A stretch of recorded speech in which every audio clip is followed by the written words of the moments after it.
brokanten, sieraden en Schotse rokken.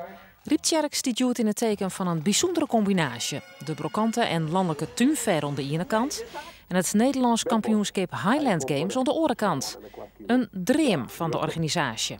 Nou, ga ik altijd heel graag organiseren willen, want ik ben wel wat een Schotland fan.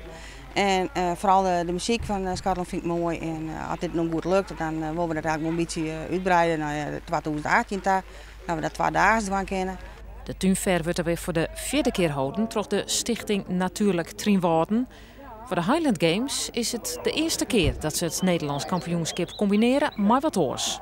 Ja, weet je bent niet vregen me en een beetje geweest te zien. Ja, prachtig paradies nou.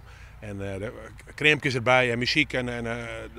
Zij had eigenlijk de Highland Games in Schotland is eigenlijk een beetje die richting uit.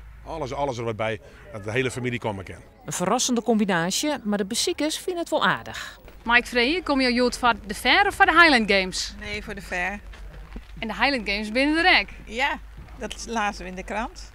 Maar misschien gaan we wel even kijken. Wat vind je van die combinatie, een Fair en Highland Games tegelijk?